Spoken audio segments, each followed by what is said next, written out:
बिस्मिल्लाहिर्रहमानिर्रहीम बिस्मिल्लाहिर्रहमानिर्रहीम। अस्सलामु अलैकुम स्टूडेंट, ये हमारा लेक्चर नंबर 2 है। सबसे पहले हमने जो चीज़ें कल पढ़ी थी उनको हम पहले देख लेते हैं और फर्दर इस लेक्चर को चलाते हैं। तो सबसे पहले आपने मैथमेटिकल लॉजिक पढ़ा था। मैथमेटिकल लॉजिक में आपने यहाँ पे कॉन्टेक्ट में सबसे पहले आपने देखा था मैथमेटिकल प्रूफ, जो कि ये जो हमारा टॉपिक है मैथमेटिकल लॉजिक में पहला है मैथमेटिकल प्रूफ। तो आपने यहाँ पे ये पढ़ा था कि मैथमेटिकल प्रूफ में आपके पास जो है सबसे पहले हमें जो यूक्लिड था उसने हमें पाइथागोरस थ्योरम प्रूव करके दिया, और वो जब प्रूव हुआ तो हमें प्रूव करने का किसी को एक तरीका कार पता चला, जाके हम अगले चैप्टर में बाकायदा मेथड ऑफ प्रूफ का यूज़ भी करेंगे। और जैसे हम मैथमेटिकल इंडक्शन का यूज़ करेंगे, और भी यानी किसी भी बात को प्रूव करने के डिफरेंट वे होते हैं, तो उनको भी हम लर्न करेंगे। तो स्टूडेंट उसके बाद आप लोगों ने लॉजिक और बेसिक ऑपरेटर्स के बारे में पढ़ा था। जैसे आपने ये पढ़ा था कि यहाँ पे हम कहते हैं कि एक स्टेटमेंट दी हुई हो, और स्टेटमेंट यानी प्रोपोजिशन। तो प्रोपोजिशन जो है वो एक ऐसी स्टेटमेंट को कहते हैं जो ट्रू या फॉल्स हो। मतलब ऐसी स्टेटमेंट को नहीं कह सकते जिसका आंसर यस या नो या ट्रू या फॉल्स में न हो। जैसे मुझसे कोई पूछता है कि क्या आप यूनिवर्सिटी गए, तो अब अगर इसका आंसर मैं यस या नो में दूं तो इट मीन कि ये एक प्रोपोजिशन है। लेकिन अगर उसका आंसर यस या नो या ट्रू या फॉल्स में ना आ रहा हो तो इसका मतलब वो प्रोपोजिशन नहीं होता। उसके बाद स्टूडेंट लॉजिकल ऑपरेटर में आपने 3 ऑपरेटर देखे थे। एक था नॉट, एंड और तीसरा आर ऑपरेटर था। Not and or operator. तो स्टूडेंट इन तीनों में आपको पता है कि इनकी शेप आपको याद होगी। सबसे पहले आपने पढ़ा था नॉट को 2 तरीके मैंने बताए थे लिखने के लिए। अब स्टूडेंट आपके पास दूसरे नंबर पे एंड ऑपरेटर आपने याद रखना है कि इस शक्ल का होता है, और आर ऑपरेटर इस शेप का होता है। आगे जब मैं इसको यूज करूं तो आप फौरन से इसको पहचान जाएं कि ये एंड ऑपरेटर है और दूसरा जो है वो आर ऑपरेटर है। तो अब स्टूडेंट मसला ये है कि क्या ये जो एंड ऑपरेटर है, तो इसको आप को इसके मीनिंग समझते हैं। एंड ऑपरेटर एक ऐसा जज है जो फॉल्स करने की कोशिश करता है, चीजों को खराब करने की कोशिश करता है।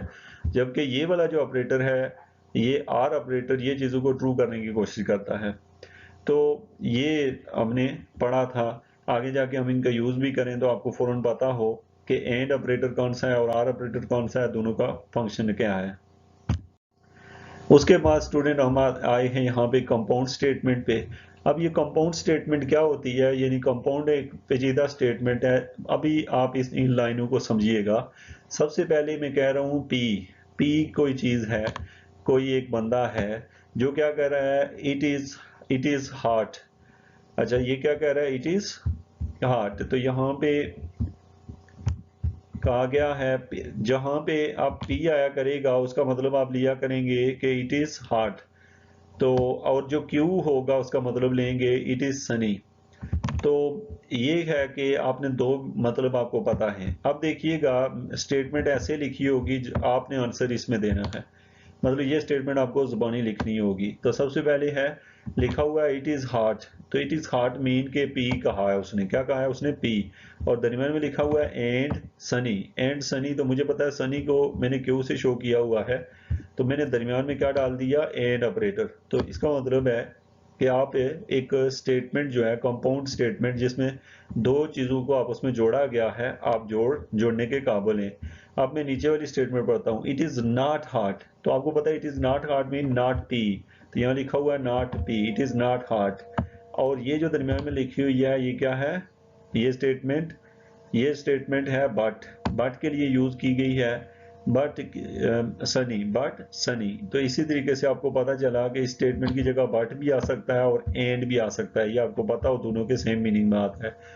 उसके बाद थर्ड वन आपने पढ़ा, it is neither heart nor Sunny. तो इसका मतलब है न तो हार्ट है न सनी है। तो इट मीन के नॉट पी है, और साथ में चूंकि यहाँ पे देखें it is neither heart nor Sunny, तो दोनों ही नहीं है।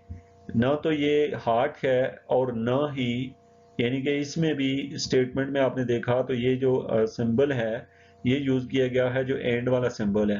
अब स्टूडेंट एक मेन इशू यहाँ पे ये होता है कि आप स्टेटमेंट को देख के पहचान जाएं कि इसको लिखना कैसे है। अब आपने हमेशा ये नहीं होता कि वहां पे एंड ही लिखा होगा तो आप एंड लिखेंगे। आप देखें तो क्या आप इस स्टेटमेंट की जगह क्या ये वाला सिंबल डाल सकते थे, वी टाइप जो सिंबल है जिसको आप लोग आर का नाम दे रहे हैं, क्या ये हम डाल सकते थे? हमें कैसे पता चला कि तीनों में एंड स्टेटमेंट ही यूज करनी है? तो स्टूडेंट इस चीज को आपने समझना है यहाँ पे। तो अब यहाँ पे एंड की जगह ये स्टेटमेंट यूज की गई है, नीचे जो है बट की जगह भी ये स्टेटमेंट यूज की गई है, और नॉट की जगह भी ये स्टेटमेंट यूज की गई है, जबकि आर वाली स्टेटमेंट यहाँ पे नहीं आती। आगे भी जाके जब हम फर्दर नेक्स्ट लेक्चर्स वगैरह में डिस्कस किया करेंगे तो आपको ये चीजें और ज्यादा अच्छी हो जाएंगी। तो स्टूडेंट हमारे पास है, हम आते हैं मोर लॉजिकल ऑपरेटर्स पे। मोर लॉजिकल ऑपरेटर में हम यहाँ पे जा रहे हैं, we define more logical operator as we need. अच्छा, इनकी हमें जरूरत है, हम इन्हें डिफाइन करने जा रहे हैं। तो स्टूडेंट यहाँ पे लिखा हुआ है कॉफी और टी। अब यहाँ पे देखें वर्ड आर लिखा हुआ है, तो अब यहाँ पे ये जो सिंबल लिखा हुआ है, ये जो शक्ल बनी हुई आपको नजर आ रही है, ये कहीं नजर आए तो इसका मतलब होगा एक्सक्लूसिव आर। इसका क्या मतलब होगा? Exclusive or. अच्छा, अब हम आते हैं यहाँ पे जो आर ऑपरेटर है। आर ऑपरेटर क्या करता है कि ये वाला जो ऑपरेटर है इसकी बात कर रहा हूँ, ये वाला ऑपरेटर मैं बात नहीं कर रहा। अब आप देखें कि इसकी क्या कोशिश है कि ये क्या कर रहा है। देखें, अगर दोनों के दोनों ट्रू हैं तो इसने फॉल्स किया है, अगर मिक्स हैं तो ट्रू किया हुआ है, और अगर फॉल्स हैं दोनों तो फिर भी फॉल्स करता है। तो इससे पता चला कि जो एक्सक्लूसिव आर होता है जिसकी शक्ल प्लस के ऊपर पड़ी होती है इस तरीके से, उसमें प्लस के ऊपर ये जो शेप बनी होती है, इसके लिहाज से आपने ये देखा कि अगर दोनों ट्रू होंगे तो फिर भी फॉल्स करता है, अगर दोनों फॉल्स हों फिर भी फॉल्स करता है। लेकिन अगर मिक्स हो, एक ट्रू हो दूसरा फॉल्स हो, और बेशक उनकी तरतीब आगे पीछे हो, उसका आंसर ये ट्रू ही करता है। तो ये था स्टूडेंट आपका कि आपने कौन सी चीज पढ़ी है। आप लोग अभी तक जानते हैं नंबर 1, एक तो आप जानते हैं नॉट, दूसरे नंबर पे आर ऑपरेटर, तीसरे पे एंड ऑपरेटर, और चौथे पे आप एक्सक्लूसिव आर जानते हैं और उसकी शेप जानते हैं। अच्छा स्टूडेंट, यहाँ पे लिखा हुआ है मेजॉरिटी, मेजॉरिटी मीन के ज्यादा तादाद। तो यहाँ पे ये जो है ना, ये एक जनरल सी बात की गई है कि अगर पी क्यू आर आपको तीनों दिए हों और तीनों अगर ट्रू हैं तो इसका आंसर ट्रू आएगा। अब नीचे वाले में देखें तो 2 ट्रू हैं और एक फॉल्स, इसका मतलब है मेजॉरिटी जो है वो ट्रू के साथ है तो इसलिए ये ट्रू आया। अब यहाँ पे ये भी ट्रू है, ये भी ट्रू, ये फॉल्स, तो 2 ट्रू एक फॉल्स, तो इसका मतलब है यहाँ ट्रू आएगा। यानी कि जो ज्यादा तादाद वाले कहेंगे वो मान लिया जाएगा। यहाँ पे 2 फॉल्स हैं एक ट्रू है तो हम यहाँ पे फॉल्स ही लिखेंगे। तो फर्दर जो है ये मेरी चूंकि वीडियो के लेक्चर के पीछे आ रहा है तो आप उनको भी देख सकते हैं कि उनके रिजल्ट क्या आते हैं। यानी कि आपके पास 3 लोग हैं, तो उन 3 में से अगर 3 जज हैं तो 3 में से 2 जज अगर फैसला दे दें तो एक जज की कोई अहमियत नहीं रहती। अगर 2 कहते हैं ट्रू है और एक कहता है फॉल्स है तो इसका मतलब ट्रू माना जाएगा। अगर तीनों ट्रू कहते हैं तो फिर भी ट्रू माना जाएगा। और अगर 2 कहें, अगर 2 कहें ट्रू और एक कहे फॉल्स तो इसका मतलब है हम उसे ट्रू एडमिट करेंगे। तो स्टूडेंट आपने देखा कि जो हम मेजॉरिटी की बात सुनते हैं, एक वो ऑप्शन और एक आपने एक्सक्लूसिव आर को देखा और उसके सिंबल को देखा है। अब स्टूडेंट हम आते हैं यहाँ पे, हमारा जो कंटेक्ट है, जो टॉपिक हम पढ़ने जा रहे हैं, वो जो पिछला था वो लॉजिक बेसिक ऑपरेटर्स पढ़ रहे थे, अभी हम पढ़ने जा रहे हैं। यानी कि हम यहाँ पे अभी तक जो आपने स्लाइड देखी है, या ये बेसिकली एक फर्स्ट चैप्टर आपका कंप्लीट में से 90% कंप्लीट समझूंगा। उसके अंदर जो चीज़ें हैं जिसमें से मैथमेटिकल प्रूफ है और लॉजिकल बेसिक ऑपरेटर है, ये आपने पढ़ा। जबकि कुछ ऑपरेटर हम आगे भी पढ़ेंगे।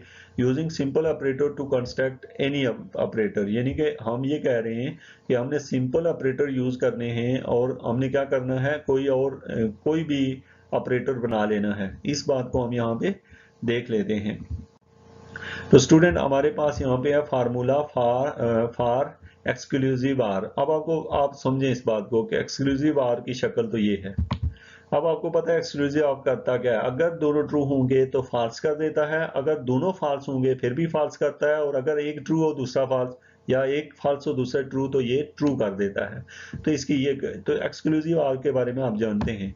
अब हम चाहते हैं कि हमें अगर एग्जाम में ये वाला क्वेश्चन आया हुआ हो और हमें कहा जाए कि ये क्या है, तो आप याद रखें कि ये 2 स्टेटमेंटों को एक दूसरे के इक्वल शो करना है। इसको हम कहते हैं इक्विवेलेंस, मतलब जो आंसर लेफ्ट वाली का आएगा वही राइट वाले का है। अब हमने देखना होता है, सबसे पहले याद रखें कि जब भी कोई सवाल आपको दिया होगा तो उसमें देखा करें कि टोटल स्टेटमेंटें कितनी बन रही हैं। जैसे कि इसके अंदर टोटल स्टेटमेंटें कितनी बन रही हैं, एक पी है और एक क्यू है, मतलब दो ही बंदे हैं इस स्टेटमेंट में, एक पी और एक क्यू। अगर आप पी को यहाँ रखें और क्यू को यहाँ रखें तो अब आपने क्या करना है, आपको पता है 4 ऑप्शन है। अच्छा, टेबल बनाने के 4 ऑप्शन हैं। अगर यहाँ इनकी तादाद यानी कि जो शुरू वाले बंदे हैं, जैसे यहाँ पी क्यू आर आ जाता तो इनकी तादाद 8 होती, लेकिन ये चूंकि दो ही है, एक पी और एक क्यू, तो आपको ये चीज़ तो खुद लिखनी पड़ती है, यानी पहले ट्रू, दूसरा भी ट्रू, फिर ये ट्रू, दूसरा फॉल्स, फिर ये जो है फॉल्स, और ये ट्रू, और ये फॉल्स, ये फॉल्स। तो टोटल हमारे पास जो स्टेटमेंटों की तादाद है वो 4 ही है। स्टेटमेंटों की तादाद जो है वो 4 ही है।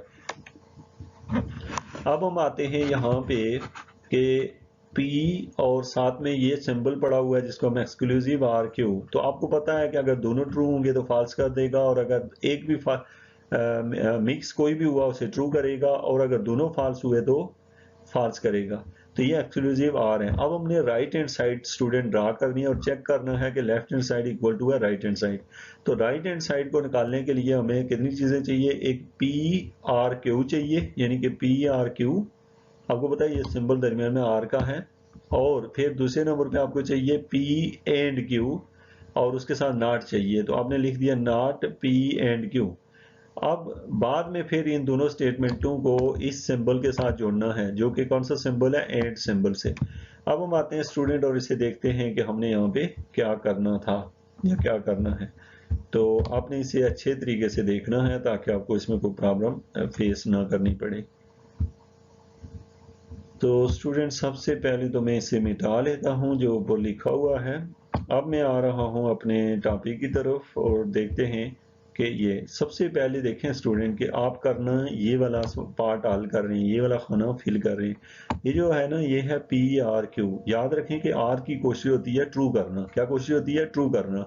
अच्छा, क्या कोशिश है, मसलन देखें ना, आप तीन कोई आपके कोई दो जो है दो दोस्त हैं आपस में, और वो आपस में किसी बात के ऊपर लड़ रहे हैं, तो एक वो उनका कोई अगर तीसरा फ्रेंड है, अगर ये देख लें हमारे पास अगर ये 3 दोस्त हैं, तो दो अगर आपस में किसी बात के ऊपर लड़ रहे हों, तो अब ये जो तीसरा दोस्त है ना, ये अगर इनका बन जाए, यानी कि जज बन जाए और बताए इनको कि आप क्या कह रहे हो, अब क्या होगा, ये दोनों, ये कहता है ट्रू है, ये कहता है फॉल्स है, तो ये जो तीसरा है ना जज, ये जिसको दिल से ज्यादा चाहता होगा ना, उसकी बात को मान लेता है, कहता है कि मतलब ये ट्रू कहा तो मैं भी ट्रू कह दूंगा। तो इसी तरीके से ये जो मैंने आपको बताया था, जो वी आर और एंड है, आपने याद रखना है कि जो आर होता है इसकी कोशिश होती है कि अगर दो स्टेटमेंटें मिले मुझे, तो मैं उसकी कोशिश होती है ट्रू करना, लेकिन बाय से मजबूरी ये फॉल्स भी करता है in that case when both P and Q are false. यानी कि अब आप देखें, सबसे पहले हमारे पी और क्यू दिया हुआ है, ये भी ट्रू है, ये भी ट्रू है, ये भी ट्रू है, और ये भी ट्रू है। तो अब चूंकि इस सिंबल की कोशिश है ट्रू करना, आप तो बड़ा खुश होगा कि यार ये दोनों ही ट्रू हैं, तो इसकी चूंकि कोशिश ही ट्रू करना होती है। अब नीचे आए, अब आप आते हैं दूसरे वाले इस हिस्से पे, तो आप देखें तो ये वाली स्टेटमेंट ट्रू है और ये वाली स्टेटमेंट फॉल्स है। तो आप देखें एक ट्रू है एक फॉल्स है, तो आपको पता है इसकी कोशिश क्या होती है, फॉल्स करना, सॉरी ट्रू करना। तो अब आपको पता है इसको एक ट्रू मिलेगा तो फौरन कह देगा ट्रू, क्योंकि इसकी कोशिश ही ट्रू करना है, कोई भी ट्रू हो। इसी तरीके से थर्ड वन में ये फॉल्स है ये ट्रू है, तो ये ट्रू ही करेगा, क्योंकि हमें इसको पता होता है कि मैं ट्रू ही करने की कोशिश करता है।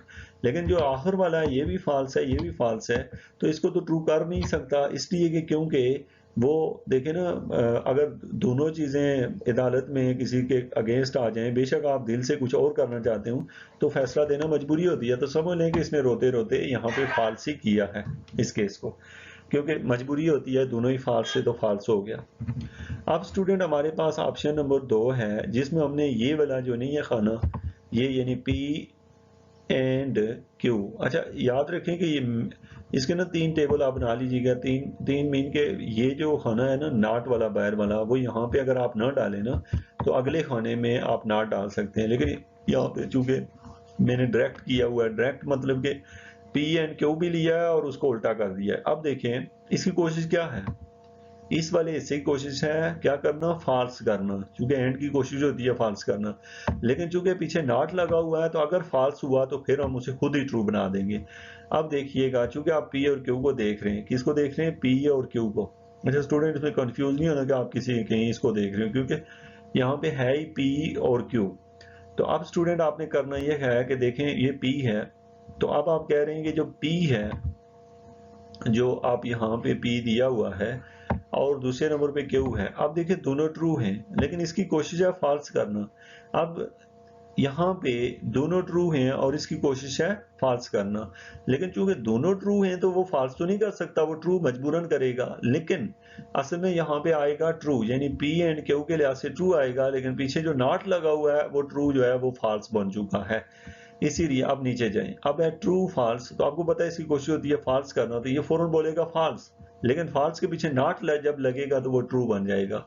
इसी तरीके से थर्ड वन को देखें आप, तो दोनों फॉल्स ट्रू, तो फॉल्स ट्रू बच्चे आपको पता है कि फॉल्स ट्रू, क्योंकि इसकी कोशिश ही फॉल्स करना है तो ट्रू फॉल्स ही होगा, लेकिन उसके साथ नॉट लगने से ट्रू हो जाएगा। और लास्ट पे जो ये भी फॉल्स है, ये भी फॉल्स है, ये भी फॉल्स है, ये भी फॉल्स है, तो आपको पता है यहाँ पे तो बड़ा खुश होगा कि यार मैं तो फॉल्स करना चाहता था, दोनों ही फॉल्स आए। लेकिन यहाँ पे फॉल्स लिखना है, लेकिन नॉट की वजह से फॉल्स ट्रू बन चुका है। तो यहाँ तक आपने यानी इसके ये राइट हैंड साइड का ये वाला पार्ट और पार्ट नंबर ये हल कर लिया यहाँ तक। अब स्टूडेंट आपको पता है कि ये वाला जो पार्ट है ना, ये और ये वाला पार्ट, इन दोनों पार्टों को हमने इस वाले इससे जोड़ना है। ये जो शक्ल है जिसको हम लोग एंड कहते हैं, तो यानी कि इस वाले को, ये जो टी है इसको इसके साथ, यानी कि इन दोनों के साथ, इन दोनों को लिंक करके यहाँ जवाब लिखना है। और सोचना ये है कि इसके दरमियान में ये चीज लिखी हुई है, ये वाली एंड। तो आप देखिएगा ट्रू फॉल्स, तो इसकी कोशिश है फॉल्स करना, फौरन जवाब देगा फॉल्स। अब ट्रू ट्रू, यहाँ पे कोशिश तो फॉल्स करने की थी, लेकिन मजबूरन ट्रू कहना पड़ता है क्योंकि उसके हक में कोई ऐसी बात कर ही नहीं रहा। तीसरे पे है ट्रू ट्रू, तो ट्रू आया क्योंकि उसकी कोशिश होती है फॉल्स करना, लेकिन मजबूरी में ट्रू किया। अब चौथे में फॉल्स ट्रू था तो फौरन ये से फॉल्स कर देगा। अब स्टूडेंट पता क्या चला, एक तो आपका ये जो टेबल है ना, इसके अंदर ये कीमत नहीं लिखी हुई क्योंकि इसका साइज बहुत बड़ा था ना, तो इसको बाहर लिख के इसकी तरफ मेंशन कर दिया गया है। अब स्टूडेंट हमने शो करना है कि जो इसकी लेफ्ट हैंड साइड है वो राइट हैंड साइड के इक्वल है। तो स्टूडेंट लेफ्ट हैंड साइड यानी कि ये वाली जो साइड है, आप इसके ऊपर गौर से देखें, ये वाला पोर्शन, ये वाली जो कॉलम है, और इधर से ये वाला कॉलम देखें तो देखें दोनों column to the point same है। पहला फॉल्स है, ये भी फॉल्स है, ये ट्रू है, ये भी ट्रू है, ये ट्रू है, वो भी ट्रू है, और ये फॉल्स है, वो फॉल्स है।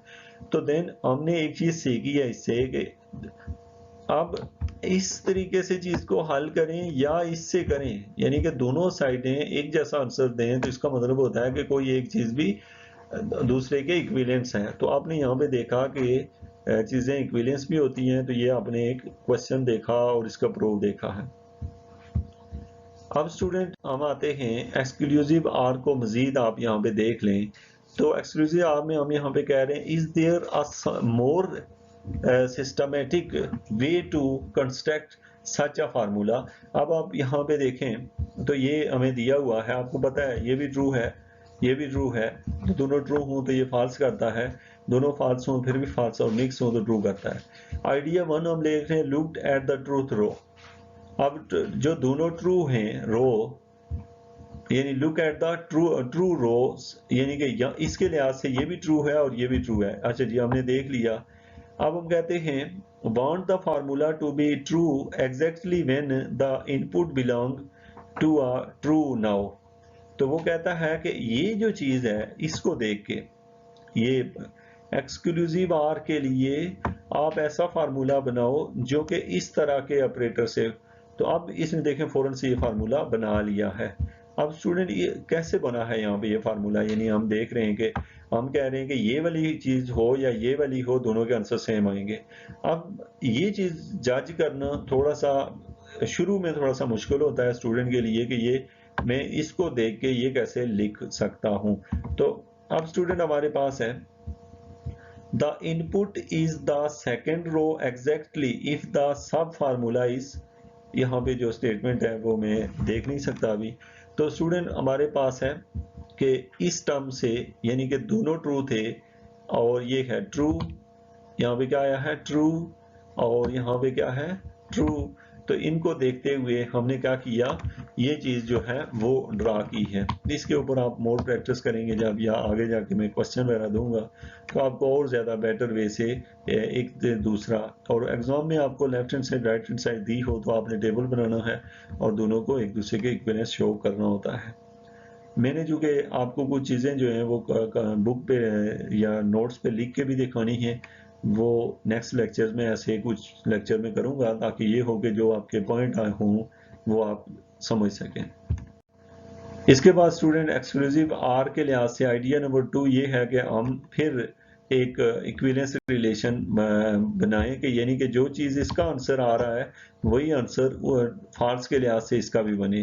तो ये जो है चूंकि हमने यहाँ पे क्या कह रहे हैं, the input is the first row exactly if the sub formula is and the formula is true exactly when the input is not the first। तो ये जो है स्टूडेंट हमारे पास यानी ये टर्म इस टर्म के इक्विवेलेंस हैं। तो अब आप गौर से देखिएगा, मैं थोड़ा सा आपको आइडिया डेवलप कर रहा हूँ। यहाँ पे लिखा हुआ है P, यहाँ पे लिखा हुआ है P, तो P जो है हमारे पास आ गया, और एंड और साथ में हमने लिख दिया Q। तो हम इसको जो ये वाली जो स्टेटमेंट है ना P एंड Q, इसको पहली लाइन के साथ मैच करें आप कैसे, यानी कि P हमारे पास आ गया, क्या है ये P की वैल्यू है ट्रू, तो आपने ध्यान में रखना है Q की वैल्यू भी है ट्रू। तो जब आपने इसके साथ नॉट कर दिया यानी ये भी ट्रू था ये भी ट्रू, तो ट्रू एंड ट्रू क्या बनता है, आप यहाँ पे गौर करें तो ट्रू एंड ट्रू क्या बनेगा।